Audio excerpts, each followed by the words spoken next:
Hi everyone, welcome to this week's Prepare for Liftoff session. This is the live session that's going into the group. And this week, I'm so excited. I said earlier on the post, in fact, I'm just going to check that everything's good. We're going, yeah, there we go.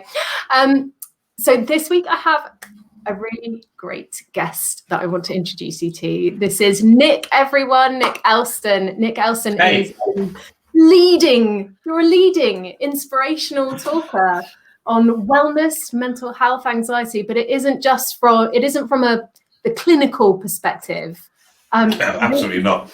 It's from your own absolute gritty experience of your life and everything. Now, I want to talk about it because I'm going to talk about you rather than to you for a second, because I want to share how amazing you are. Nick works with people. In fact, we've worked together as well in dealing with how we speak and use our voice. So mainly the people in this group know me as from Blue Arrow Accounting, but obviously I do work as well as a consultant for speaking and communication. And that's how Nick and I know each other. We work in the accounting realms together, and genuinely one of the nicest guys you'll ever meet. and just so helpful as well because of the way you talk about anxiety. So hi Nick. Hello. Wow, that's got a booking for every warm-up for every event I speak at from here on in. That's amazing. Hey, it's really nice to see you again, Alex. Thank you. Oh well, it's amazing because this time, this period of time in life, and this does go recorded out as well on our podcast. So at the moment, it's November 2020. What a year for anxiety! Nuts. And this is for business owners in particular. And I mean, you and I were business owners. And first of all, tell us a bit about you and your story, and then let's chat about what's going on in terms of anxiety and well-being as a business owner.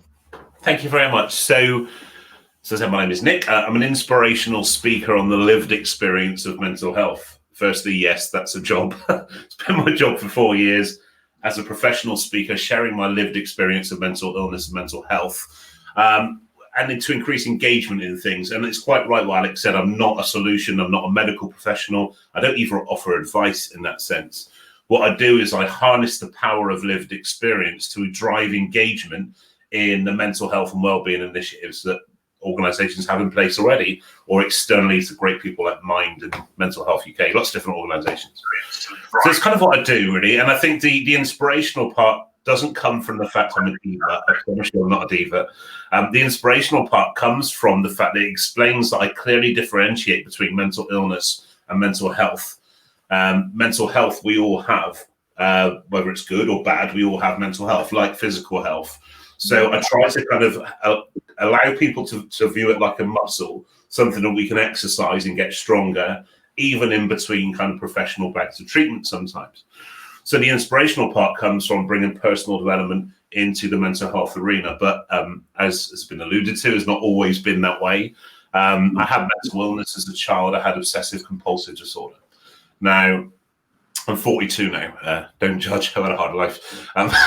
So back in the day, the treatment, the solution for OCD was just 8 weeks of talking therapy. And as much as I love talking therapy, I think it's a really powerful tool. It's not as a solution for OCD. So as I got older into my teen and into my adult life, it morphed into something called GAD, or generalized anxiety disorder.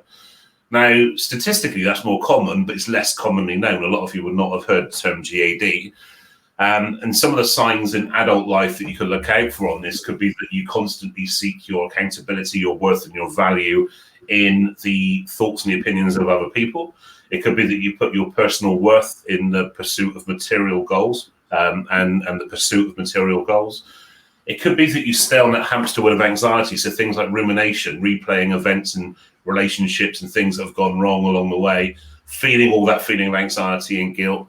And if that continues, you run on high anxiety, you run on high nervous energy. And I've built a reputation as a speaker saying things about mental health that a lot of solution bringers wouldn't do, because actually that's my place, to give you the reality of the situation. And one of those things is this: you can run on high anxiety very successfully success by your own definition of the term. So through school, which is a brutal environment for a lot of people, especially with mental illness and mental health challenges, that I worked out very early that people pleasing wasn't a fantastic mechanism, because you be everything to everyone, you're in every clique, utterly destructive, but absolutely effective.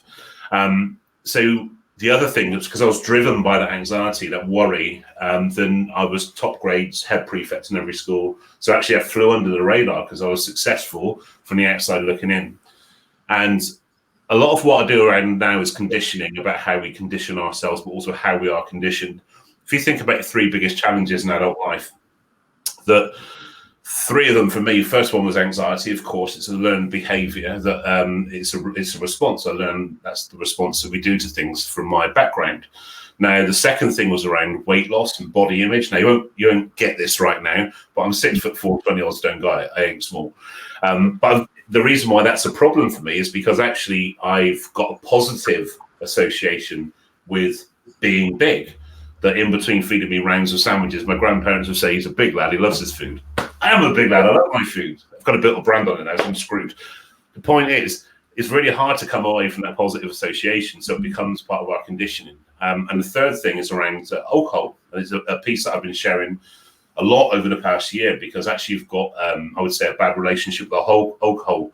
Maybe it taps into that obsessive trait, I guess. But I didn't realize until I stopped. And I think that's the scariest thing, especially right now. We're doing a lot of work around alcohol and stuff, especially with lockdown and Christmas coming and stuff. I think that's the scariest thing. A lot of our biggest challenges can fly under the radar. So the only reason I found out was because in March last year, I was rushed into hospital with a mega high blood pressure. And the doctor said to me, "Mr. Elston, you've got a very big heart." I said, "Thank you very much." He said, "No, it's not a good thing." Okay, cool. So the medication they put me on to correct that meant I couldn't drink with that, because it would nullify the impact of the medication. Turns out I've got a hereditary heart condition that needs to be sorted. Anyway, bottom line is that when I stopped drinking, I actually realized that it was, if I had a bad day, I'd drink with intent. So if I had 1 pint, I wanted 10. If I had a good day, I would do exactly the same thing. So it's kind of a punishment and a reward mechanism wrapped up in one. But also going out and socializing with social anxiety, that I would use alcohol to numb that kind of frustration, potentially pain of social anxiety. So people were commenting how less intense I was, how less aggressive I was when I was going out, more relaxed. Really, really interesting, the things you learn about yourselves, and people closest to me sharing that with me, and it's really powerful. So a lot of what I work on now is the fact that we have all the answers. We just don't ask ourselves the right questions. We need to start to really tune into ourselves. Back to the story. I took that kind of ecosystem. I do this kind of Jim Davison concert. I take this kind of ecosystem and take it into my corporate life, because it works so well in school.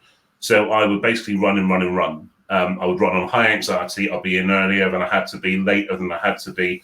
I was always somewhere, but never truly present anywhere. That my mind was always somewhere else. I was always thinking ahead too much or thinking back too much. And you can only run for so long until you stop. And for me, that's what happened. That due to my kind of consistent run on high anxiety, unaddressed mental health issues, that I burnt out. And I had a breakdown. I had a breakdown outside of a Premier Inn in Somerset. Classic guy. Choose your breakdown as well. If I knew I was talking about this stuff for a living, I would have gone on Hilton or somewhere more exclusive and got a deal out of it. But here's what it is. Lenny Henry was nowhere to be seen either, which is he's all over the telly at Premier Inn. Anyway, so I left a business networking meeting. For those who are familiar with business networking meetings, kind of you go along, pretend to be happy, sell your stuff, eat some breakfast, and leave again. It's kind of the format of most meetings. Super. I've done that. I've done that for so long that I left that meeting. I just basically sat in the car and just started to cry and just broke down. But the best way of putting it, the worst thing is not feeling pain or anger about that situation, or even the frustration, even though there are elements of that. For me, the worst thing was feeling absolutely nothing at all. Is like living under a haze. To cut off feeling the bad, you cut off feeling the good. To cut off feeling the hate, you cut off feeling the love. You can't have one without the other. So actually you end up creating this self-contained kind of zone of numbness. You end up living under that haze. And I think for me, that's the most dangerous part that people reach. And a lot of people will reach out without even recognizing it. I think it's when people lose hope or the hope of something better, that's where it starts to become a dangerous place. And for me, that's the biggest fear right now.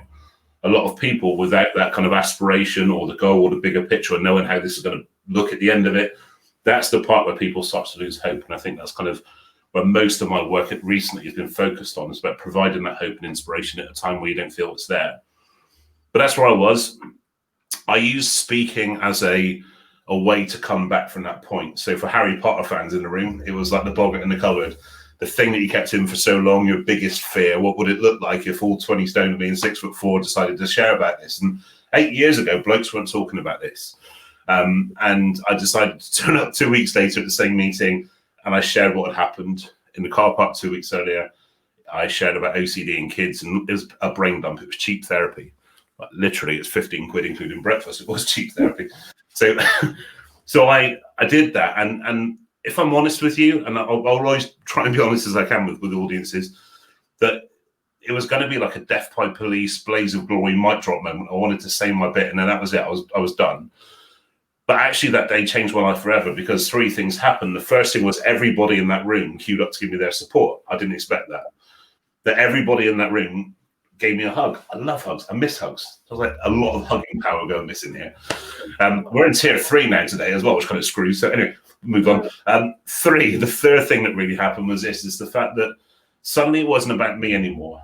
And what I have learned over the time is the fact that when these things happen, when these challenges come our way, especially around mental health, it becomes all consuming. So actually it becomes quite a selfish pursuit, not intentionally, but it just defines us. It takes away our sense of belonging and our aspiration to become more, or even the drive to want to be more. We don't feel we deserve that.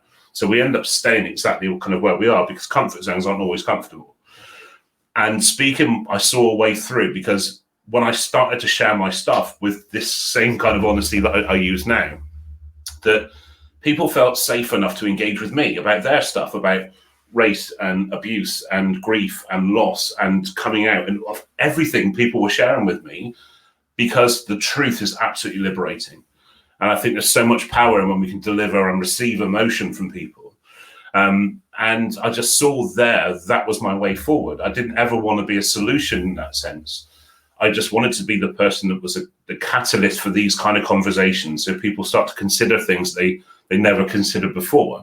Because the true impact of mental health challenges is not what anxiety is per se, it's about what anxiety does, how it stops you from living a life on your terms, how it keeps you in your comfort zone, it affects the relationships you choose, and sometimes even the ones you choose to stay in, the opportunities you go for, the ones you don't. Everything in our lives is determined by our confidence and courage and conviction to go forward. And especially right now, you could be temporarily dented, those 3 C's, because there are people that are brilliant at what they do that actually don't feel that confidence anymore. So then it affects their sense of belonging, then it affects everything else, and you end up kind of on this real decline. And I think, again, it comes back to hope. It also showed me that the first thing, the only tool we have in our box really is the first thing we give away, and that's choice. Like, we cannot control other people, we cannot control what they say, what they do, we cannot control pandemics. There's so many things we cannot control. However, what we can have is choice, but it's the first thing we sacrifice when we struggle with mental health challenges, how we proactively choose to go into each and every day. That's all we have. And I think that's the biggest kind of driver for me, is to get that point across. It's far much more than mental health as a topic. It's more than that. It's life. It's the same as speaking. It's life. It's confidence. It's everything about that. Is how we put ourselves forward. And fast forward to today, that's what I do, is I kind of speak at schools and prisons and conferences. By the way, prisons are a lot easier than schools. Weird, true. Conferences, lots of different organizations around this stuff, just doing that. And it is nuts to say it's my job, but it is a job. And I love what I do. If I'm honest, it can sometimes get the better of me. I'm very much kind of better at giving those insights than actually doing those stuff myself. We were talking just before this about when we work in emotion, it can quite often overtake us. So we end up it's really weird to have like a business which is fueled by passion, as well as obviously the commercial part, which we all need to do. Also, the agony uncle for accounting web, go figure. I never wanted to be an agony uncle for an accounting magazine, but I fell into that world. And given the audience today, the reason I fell into that world, and the reason I fell into Alex's world as well, was because actually we both featured in Accountex 2018 in London. And since back then, crazy, yeah. So yeah, it really is. So, and since that point, I've just started doing more and more. So I work in lots of different industries, and I get to see all different kind of walks of life, I said schools, universities, prisons, different challenges. But I think the overriding factor is this, that if people don't feel empowered to put themselves forward in any capacity, then they're not truly living a life on their terms. Because if you're not putting your best self forward, how do you expect the world to engage with you on your terms? We need to give the world our terms. And it's not about kind of banishing anxiety or mental health challenges to that extent. Anxiety is a healthy mechanism. For me, it's getting good at keeping hold of that choice when we don't feel that we have one, and then building that resilience on the back of it. So it's not about stopping the stuff that happens to us. I didn't swear for once, Alex. It's not about stopping the stuff that happens to us. It's about how we dust ourselves down and go again, and how quickly we can do that. So for me, it all comes back down to recovery, and I'm sure we're going to talk about that in a second. Well, that's actually one of the things, because of course, especially with business owners at the moment, there is so much that we cannot control, and it can be all consuming and overwhelming, or just working in general. Like, even if you're an employee on furlough, it's so difficult because there's so much of your own choices and control this year that's been taken away, and it can just be crushing, like literally this weight that you're feeling.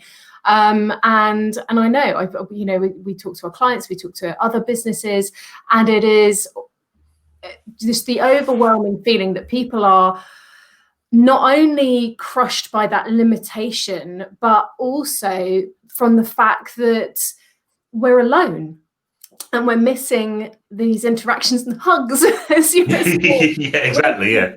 So many. Bring it in. Come on, let's have a group hug. Because I've got a 3-year-old at home. Well, so many of the things you've said have just I keep getting taken back to Frozen songs now. So things like, I like. You don't want to hear this sing. Trust me. You can sing. I can't sing. So. Yeah, just do the next best thing. But anyway, but so one of the things you said though was being able to question yourself and have these questions that pull yourself out from this feeling of numbness and this having stepped away from feeling anything. As you say, these emotions are all connected.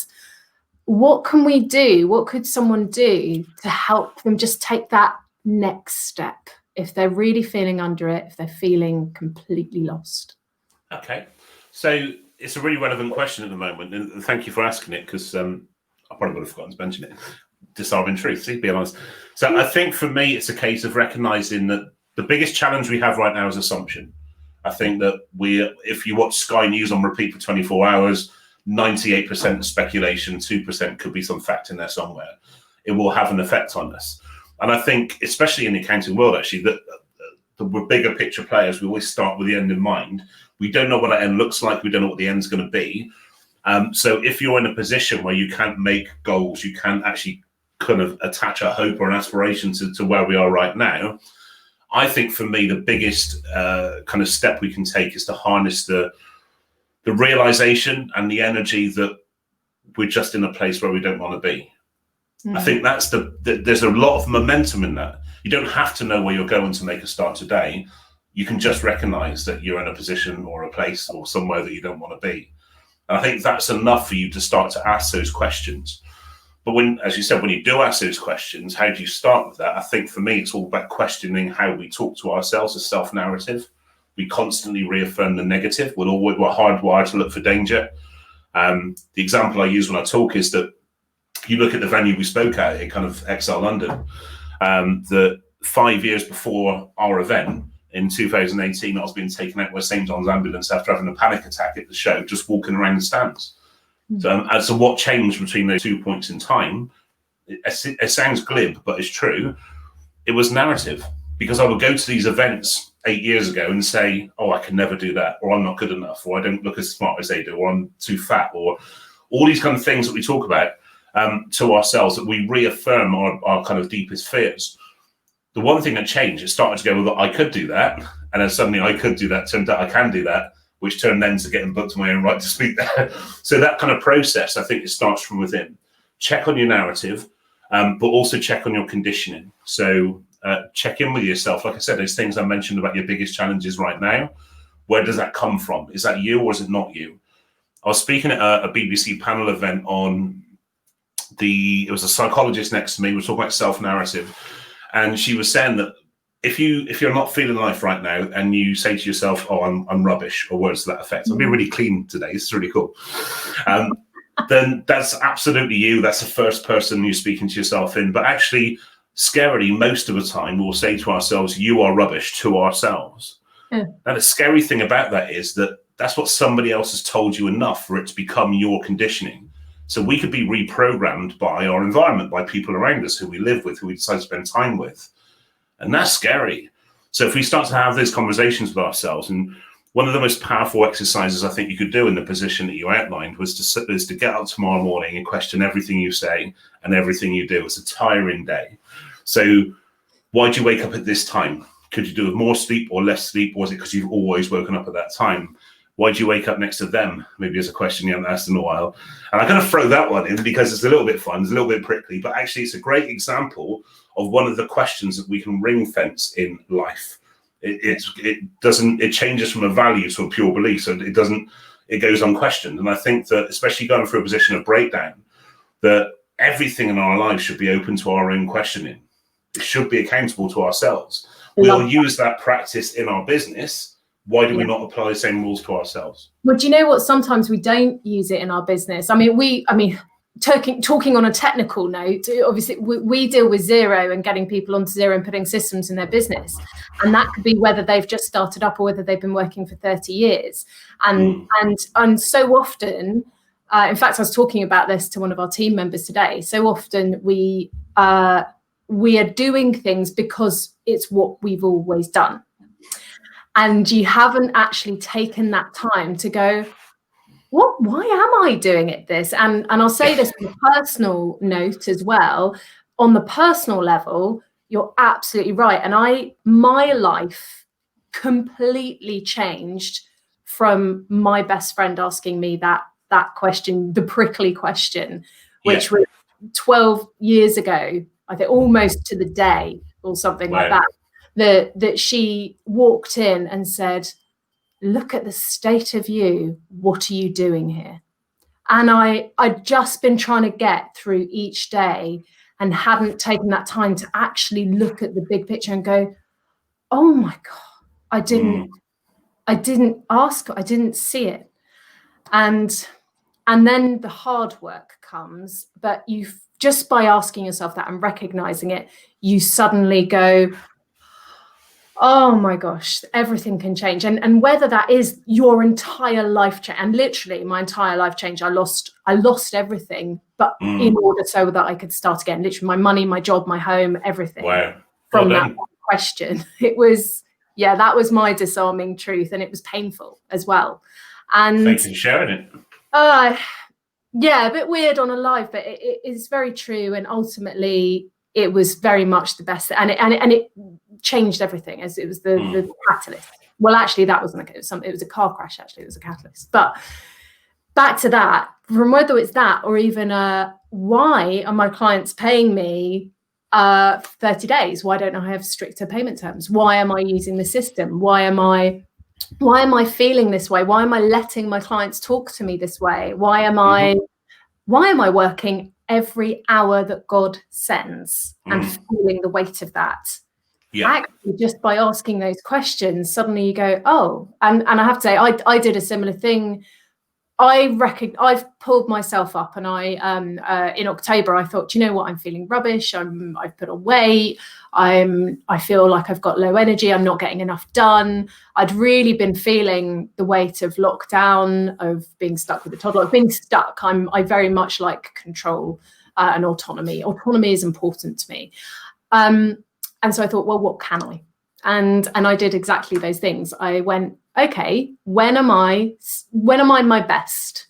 And so I looked at how much water I was, which is why even now, just doing this thing, I've now trying to refilling it and drinking one of those a day because I'm rubbish. I just drink tea or wine, as we say, self-medicating when I've had a good day, when I've had a bad. So I cut out that, cut out, sleeping more, put my phone downstairs so I don't go through, YouTube rabbit holes at 11 o'clock at night, all that kind of thing, so that I can be my best self. Cheesy way of saying it. But yeah, those questions. I love that. So and it is about energy regulation. When I know I'm at because it's also important to say, this is not like, hallelujah, I'm cured. I manage my stuff daily. Most days that what I've done is built a playbook of stuff, which actually I know what brings me back faster. So any fans of personal development will realize this, that you'll read a book or watch a video and it makes you feel that if you don't do everything in this book, you're a rubbish human being. So everyone wants you to do it. It's like diets. Everyone wants you to do it their way. Yeah. So for me, it's very much about, if one line of a book jumps out, put that in your own playbook. Build your own blueprint to what works for you. And I know full well that when my energy is its lowest, that's when my mental health becomes at its worst. So all those things you mentioned, things like sleep regulation, kind of incorporating more exercise, all those kind of different things. Actually, lockdown's been great for that, because I've reclaimed 80% of my life, which was spent traveling before. So it's that balancing has definitely come back. But if we recognize that actually the energy is massive, and if we're going to start to ask these questions and go through big life changes or business changes, you're going to have to throw in, it's what I call recovery, you throw in extra recovery whilst you're going through those periods of change. Because high periods of change create that kind of draining effect. It's huge to go, and especially the emotional, the personal stuff. If you're going to start to push through those things, you need to recharge on a faster, kind of stronger basis. Actually, what does kind of lift you and what doesn't, what depletes you. And knowing these things and having these tools in your army means you can choose to go into that day as best as you can. Because I think for me, anxiety was regret from the past or fear of the future. Very rarely was it today. Actually, that Groundhog Day we're all experiencing could be the best thing we've got at the moment if you gear it in the right way. So rather than go at the ebb and flow of life, actually proactively go into that day, give it that kind of what I call a high performing day, give it that structure, which means you set yourself up for success by your own definition of the word. Yeah. Oh, I love that. Success by your own definition. And yeah, I mean, I love, there are so many books I love, but I think you've got to have that ability to pick and choose what works for you, because works for me or works for you might not necessarily work for someone else. But then again, you can start to really try things out and see what does work. But it's about really knowing yourself. It is, definitely. Yeah. And the way you find out is to ask yourself those questions. And you're quite right. Well, different things work for different people. I love country music. Now, that may deflate a lot of people, but for me, it does the job. It's not all about losing your dog or your missus, by the way, just to put the record straight on that. You sure? Yeah. but I mean, I've kind of tripped across that one. But music is really powerful. Even simply have a playlist of music that works for you, whatever your thing is, if it's Northern Soul or pop or disco, whatever it is, have a playlist ready and waiting. So when you do feel that you need a bit of a picking up, pop your headphones in, put the speakers on full blast, whatever you want to do, just get that music pumping. One of the exercises I've been doing recently I did an event for a bank last week, and I got everyone to pop in the chat box what their most motivational song was. And we had a whole, there's hundreds of suggestions. And I actually took the time to put them all on a playlist and gifted it to them. So they've got a motivational playlist of music. And there's so many kind of so much feedback and comments since, like, this is the best running music, this is the best motivation. So, and it's created by them. I've had everything from the 60s Batman theme to Enter Sandman by Metallica and everywhere in between. It's crazy. It's a great list, actually. It was amazing. Well, actually, we ran a speaking session in the summer, didn't we? And we asked people what their walk-on music would be. Walk-on music, yes. Go on the stage, do their TEDx talk. What are they going to do? And what's that music that really gets you going? What's yours? Okay, I have two, and one of them is "Don't Stop Believing." So nice. Just a small town girl, and the other one is "Power of Love," Huey Lewis, and the one in Back to the Future. That one. Yes, good show. Yeah. Very good it's show. The one that there's been only a few times serendipitously when the clock radio comes on that the song has come on at the same time. Crazy, right? Those days, it's happened like 4 times, and in those days, I'm like, for the rest of the day. Absolutely. So as we wrap up, because it's now past. Flown by. Final words could we give to someone who is really suffering or feeling the weight of everything that's happening at the moment? We're going into Christmas. It's a notorious time for things like depression or anxiety. What's something we can take away to help us? So it's the title of a great country music song as well, one by Gary Allen. If you want to check it out, it's a great tune. It's Every Storm Runs Out of Rain. I think we need to know that right now. I think every storm you've ever been through, you've at least survived because you're here. But most of the time we thrive through the kind of worst challenges. And we kind of mentioned those already today, that if it wasn't for our greatest of adversities, that actually the most exciting things wouldn't happen. And I think there's something in that. I think that despite the kind of the heat, the violence, the pressure of any storm that you go through, we end up potentially kind of developing and learning and evolving through that. We take the lessons of that and we come through these things smarter, stronger, maybe even happier. And I think right now it's exactly what we're experiencing. We don't know what the storm's going to end, what the end's going to look like, but you will know that this will pass. And I think for me, it's a message of hope. And I think whether it's you need to know that to you watching this, or whether it's somebody that you know, I think that's the most powerful thing we can do right now is to really reassure people this is a moment in time, that this will pass. And in the meantime, that I encourage anybody who wants to reach out. Always happy to have a chat with new people. Amazing. In that note, where do we find you, Nick? Very simple, like me. NickElston.com. You can reach me on anything through there. Fantastic. Thank you so much for coming on and sharing that. I love that. Every storm runs out of rain. Hey. My pleasure. Thank you. It's been great to come along. Thank you. Nice to see your face again as well. Lovely to see you too. Bye. Bye.